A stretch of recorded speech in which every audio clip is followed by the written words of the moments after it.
A mountain community partially cut off by a rock slide. They're asking for help now, before the worst of wildfire season. It's terrifying, actually. You know, we're constantly on the alert. Whenever we see smoke, we're all over the place. A child abuse case tossed out because of the district attorney's misbehavior. Yep, it's that same one again.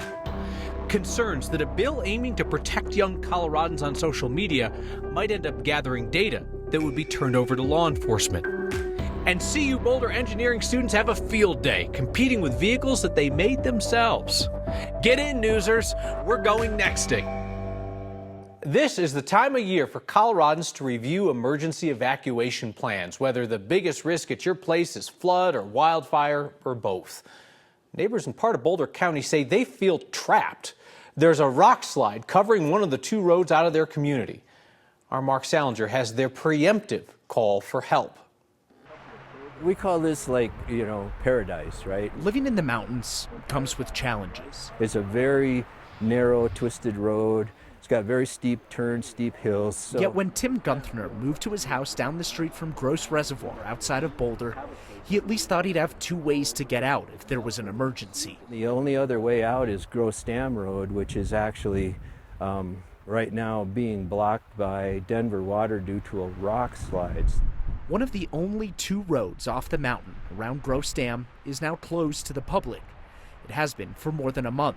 Here's the rock. A snowstorm in mid-March caused a rock slide, which also damaged the road. Here's where the road is closed. That road is owned by Denver Water. The water company says it'll stay closed for several more weeks. It's clear enough for Denver water trucks and construction vehicles to drive on, but they say not stable enough to open to the public. When we've asked Denver Water what happens in the event of an emergency, what they tell us is that this road can be opened for emergency access. That's what Denver Water told us too. But Tim worries what will happen if a fire like this one from 2003 that caused all this damage down the street were to start up again. Would the road be able to open up in time for him and his neighbors to evacuate? So if we're sitting here looking for the person who's supposed to be coordinating with the person who's supposed to be talking to Denver Water, who's supposed to be trying to figure out whether the road is stable enough to support traffic and stuff, it's just not a good idea. Tim is reminded every time he drives home about the fire danger here.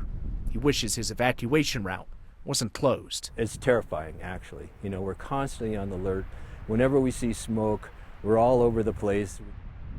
Denver Water tells me it took several weeks just to clear the boulders from the middle of the road. Now that road will stay closed until the slope can be stabilized. They own that road way up in Boulder County because it's part of the land around Gross Reservoir where so much construction, Kyle, is going on right now. Not an unreasonable concern given the fire history up there, but there's bad blood between these folks. Yeah, people who live up there have been, a lot of people, not everybody, of course, but a lot of people who live up there have been against the Gross Dam project that's been going on for decades. They've been going back and forth, lawsuits about that plan, lots of bad blood in between them. But at the same time, you look at, hey, there was a massive wildfire right down the street. Now we only have one way in and out, potentially. If there's an evacuation, you have to see where they're coming from, especially heading into the warmer summer months. Yeah, it's scary stuff. Mark, thank you. Future Tabor refunds would look different under another series of last-minute tax bills rolled out by Democrats at the state capitol. This new deal between Democratic legislators and Democratic Governor Jared Polis would temporarily lower the state income tax level and also provide child tax credits for lower-income families. The state's income tax rate would get reduced depending on how much surplus is due to go out in taxpayer Bill of Rights refunds, Tabor refunds. Governors long said that that money just shouldn't be collected from taxpayers to begin with. It should stay with you.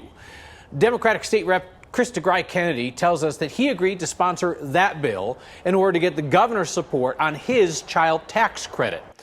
Democrats, as they do every year at the Capitol, are cramming highly complicated and controversial tax bills into the final week of the session. Still a stalemate on the Auraria campus between leaders there and pro-Palestinian protesters camped out on the quad. Police and Mayor Mike Johnston gave them an ultimatum to leave Friday night, but never followed through on those threats. Campus leaders say they met with student leaders again today, reiterating that some of the students' demands are outside the authority of the college higher-ups. Campus leaders say the protest groups have informed them that they will not leave until their demands are met, chief among them that CU should cut financial ties and other connections with Israel. The fall of District Attorney Linda Stanley in Chaffee County is taking cases down with it. We told you here last night that she has been taken off the Suzanne Morphew murder case for alleged misconduct. Now, one of her child abuse cases is being tossed because of how she behaved. A judge dismissed child abuse charges in Fremont County against a mother from Canyon City because of comments that DA Stanley made to local media. Stanley's office was prosecuting felonies against a couple, a man charged with killing a 10-month-old and the baby's mother charged with child abuse for leaving the infant in his care. But before those cases went to trial, Stanley said this to our partners at KRDO in the Springs. He has zero investment in this child, zero.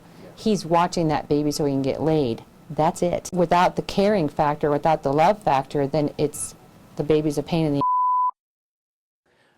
The sign in the background did also say, "We'll trade legal advice for tacos." Defense attorneys for the mother said that those comments on local TV violated the mother's right to a fair trial. The judge agreed, dropped the charges, called the DA's comments, quote, shocking to the universal sense of justice. DA Stanley does have the opportunity to appeal. A bipartisan bill at the state capitol meant to protect kids on social media is drawing opposition from a vast array of industry groups and progressive advocates who worry that the bill's broad language could have unintended consequences. We're focused here on reducing access to illicit substances, drugs, firearms. We're here to reduce issues around juvenile sex trafficking and sexually exploitive material that we know are an issue on some of these platforms. That's a proponent, State Senator Chris Hansen. The bill being debated in the House this week would require social media companies to strengthen their age verification, add parental controls, and ban users who promote, quote, illicit or sexually exploited content. This has already passed the state Senate with a near unanimous vote. Legislators there heard testimony from parents who said that their kids were sexually groomed online or that they overdosed on drugs that they purchased on social media. But the bill also faces criticism from the LGBTQ community over worries that the bill will lead to bans on any kind of LGBTQ content, even if it's not sexual in nature. And there's concern from progressive organizations and reproductive health advocates who say the bill has major privacy issues, requiring social media companies to keep user data for up to a year and then turn it over to police on request. This bill doesn't just give more information to parents, it gives information to law enforcement agencies. It has the potential to disproportionately impact people of color, trans people, other queer groups that face disproportionate violence from law enforcement. The bill also faces opposition from the cannabis and psychedelic industries who worry that their content will be banned from social media under the new law, seeing how it's illegal at the federal level. That might soon change for the marijuana industry. The Associated Press and NBC News report the Drug Enforcement Agency will soon push to reclassify cannabis.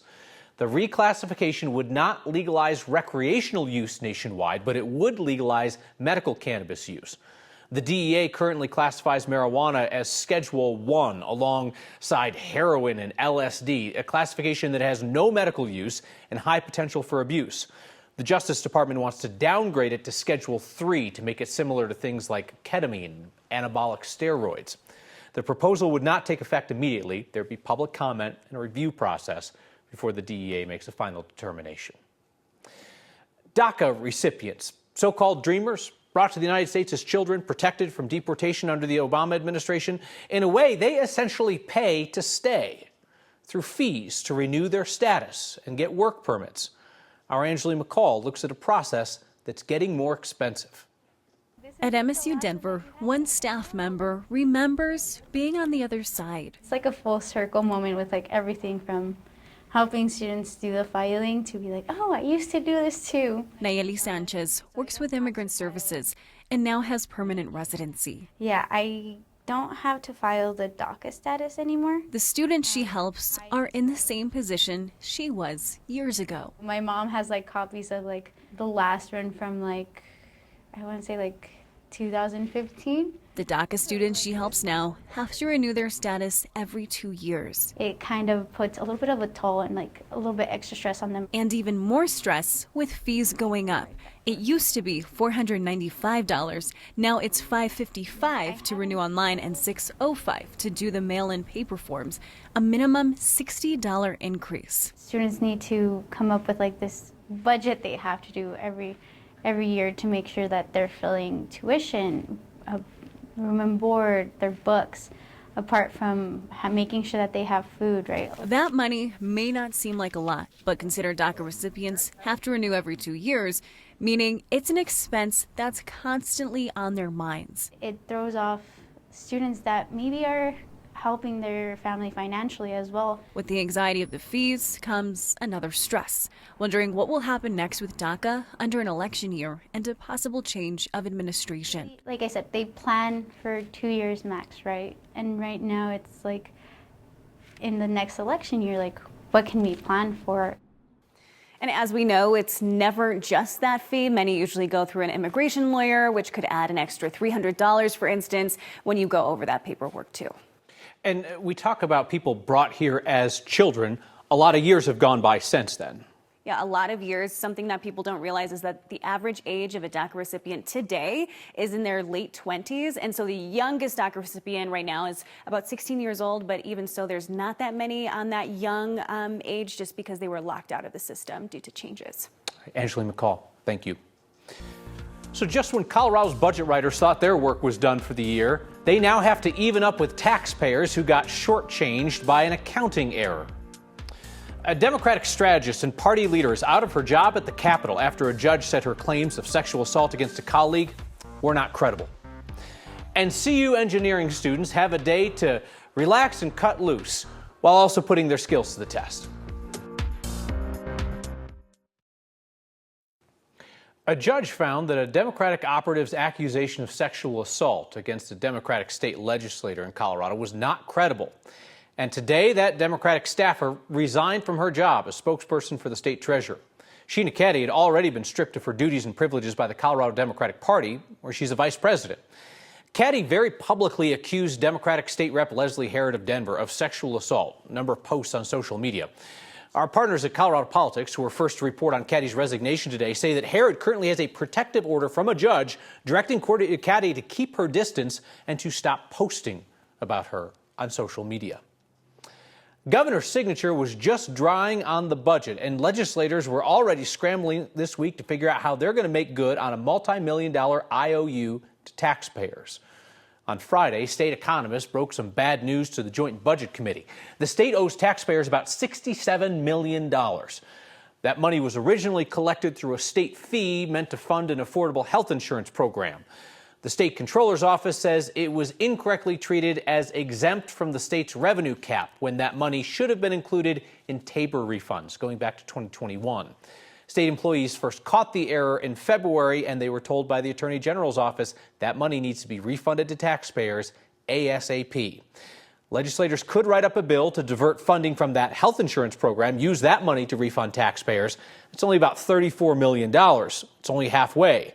The rest would need to come out of reserves or some other last-minute budget cut. Just a gorgeous day today in Denver. Kathy's here with a look ahead. Kyle, it all changes tomorrow with the arrival of a mid-afternoon cold front. Temperatures come down and moisture arrives for afternoon showers and storms, something we missed out on today and yesterday. And we're tracking some light snow over the northern mountains tonight, but not enough that it will impact travel. Temperatures soared into the 80s in southeastern Colorado, Denver at 70, 74 in Greeley, 73 in Fort Collins. It was windy over northern Colorado today. Those winds didn't translate to Denver, but pretty blustery in Boulder, Erie, and Longmont. Those winds will continue to die down as the sun sets, and then those winds kind of decouple. So we're kind of tracking those gusts now down to 20 and 30 miles per hour to the north ahead of that front, which will be here in the afternoon. There's a line of storms that will also be a problem for travelers tonight from Omaha, Wichita, down to the Dallas-Fort Worth area. Severe weather threat east of Colorado today. Tomorrow, a tiny bit of Colorado in that slight risk for maybe some wind and small hail. We'll be tracking that throughout the afternoon. Moisture Moisture increases tonight. We'll have some cloud cover for your day tomorrow. A few afternoon rain showers, a rumble of thunder, and then the system's out of here. I took the rain out of the Thursday forecast. Temperatures are very comfortable between now and about 9 o'clock tonight with a few clouds. We have upper 60s with afternoon storms, a dry and cooler day Thursday, a few thunderstorms Friday, but your weekend looks great. Sunshine in 70s for Saturday, Sunday, and for Monday. It's much easier to understand what does not go wrong outside of the classroom. So actually real-world engineering and hands-on experience here. All right, let's hang out with some CU engineering students and watch stuff go wrong. Next. Students at CU got to drag race on campus today. Low horsepower vehicles. Actually, no horsepower vehicles, just drill power. A project using vehicles they built for an engineering competition. Oh yeah, they've been working hard for the last several months. So yeah, we've been doing this for about, 12 to 14 years, something like this. It's a component design runoff competition. So drill-powered vehicles is what we're working with. I'm not going to be able to steer if there's somebody standing here. We've got 4 different competitions. So we've got a maneuverability challenge where students go back and forth around the cones. We've got a drag race, an endurance run where students will go around a pond for about a half an hour to get as many laps as we can. And then there'll be a hill climb where students try to carry as much weight as they can up the hill. I'm shocked the tires haven't burned out yet, and yeah, we got to be going at least 200. It's done! Yes! I was elated. I'm so happy. It went well. I was able to complete the course, and I don't know, just felt joy when it was done. Engineers are really isolated.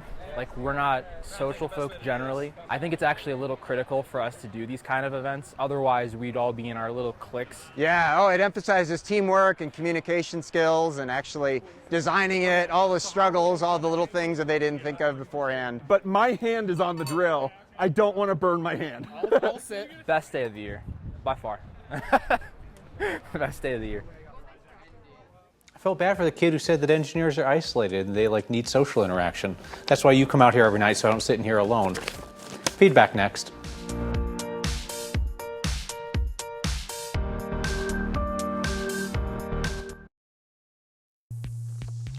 The most Colorado thing we saw today is a boulder in a bike lane and people just rolling with it. There's a new landmark on the Boulder Canyon Trail. You are not likely to miss it, but it would hurt if you didn't. I love the fact that somebody put up that little orange cone as a heads up. Thank heavens for the orange cone, said Marlene, who sent us the photo.